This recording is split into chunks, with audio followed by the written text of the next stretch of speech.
Welcome to the Bestseller Revolution podcast. You know, it's not just about books, it's about you becoming a bestseller in everything you do and revolting against mediocrity. It's about being epic in this one life you've been given, so welcome to the revolution.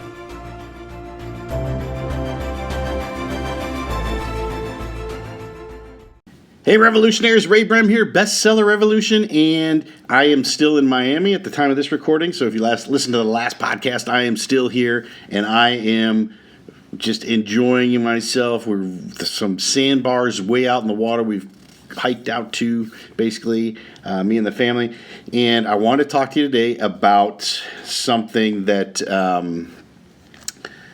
pretty inspirational to me.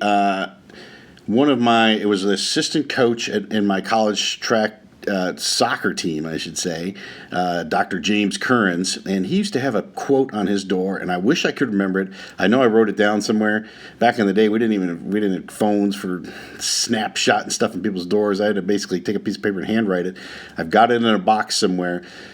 But I know the gist of it, and you probably know this story too, and if you do, put something in the comments, tell me about it, but it was basically a long quote and by somebody famous, and it talked about the train's coming to the station, you're getting prepared, and what a sad thing would be if your opportunity came and you were not prepared to take advantage of it. And really, I mean, the idea is every step, every trial, every error prepares you for that moment. So every time you take a step towards that moment, you're getting prepared to take advantage of the time that opportunity's going to show itself to you. And in that exact moment itself, you may or may not succeed, but it moves you closer and closer to that moment. And that's what we want to do in our lives, is just keep preparing for that moment where we're actually going to be able to take advantage of our preparation. And if you look at all the lottery ticket purchasers and so forth out there, I mean, they're just let's buy it and hope our moment hits. Well, the idea is not just hope and pray. It's actually preparing yourself for that ideal client that comes along. And then, if let's say an ideal client came along tomorrow, would you be ready? Are you ready for that client? Have you worked with other clients that make you feel confident to work with this ideal client, this high-level client? And so forth. For me, what happened was fortunately I was just pushing forward, and I didn't really know what my goal was. But my very first client came, and aside from not being ready, I didn't have a price for my services. I knew I could do what they needed me to do, so I was saved there because I had done enough of my homework. I had tried enough stuff. I had done enough work launching a book. But somebody came to me and wanted to launch a book, wanted me to do it for him. And at that point, I was like, I had that little twinge where I'm not quite ready. I should just turn him down. And it was like, no, I got to start this now. And I'll tell you about that in tomorrow's episode. But that first client, Jeff Yalden. But the idea is, had I not been doing every other little thing that seemed insignificant at the time to get to that point, I wouldn't have had the confidence. I wouldn't have had even just the small notoriety I had at the time that he would reach out to me to ask for me to do work for him. And I wouldn't have had the overall preparedness for that train pulling into the station. And so if somebody was looking for an expert in your field and to speak or present or be a part of a mastermind, would you be ready? Can you answer that question to yourself? Would you be ready? And if not, what can you do today to start making you ready? Because these opportunities, they can pass you by and wait for a year for another one.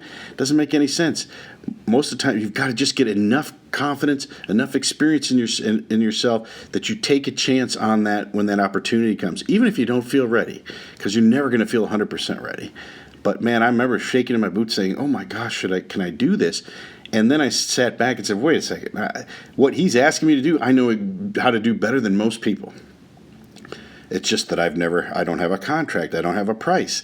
And we just agreed to it over Facebook Messenger. And I'll tell you that whole story tomorrow because I'm going to keep sneaking it away. But one of the steps you can take, and I'm convinced of this, is you can get your book done and show your expertise. So when someone comes along and says, I need somebody with this expertise, you say, yeah, that's me. Oh, I got a book on it. And one of the ways to do that is go to mybookchallenge.com. That's my 5-day book idea challenge. It's completely free. You can check that out. If you're ready to go to the next step, you can go to bestselleruniversity.co. Those are some things you can do to get that preparedness up, and that it just having a book out there not only shows somebody else your expertise, it gives you confidence in yourself to do that. And it's one of the best ways to do it. That's why I keep harping on it. But I hope you take that to heart. Check out one of those tools, mybookchallenge.com or bestselleruniversity.co, and as always, you can check out the Revolution site. You'll hear that in a minute and on my outro, and we will talk to you soon.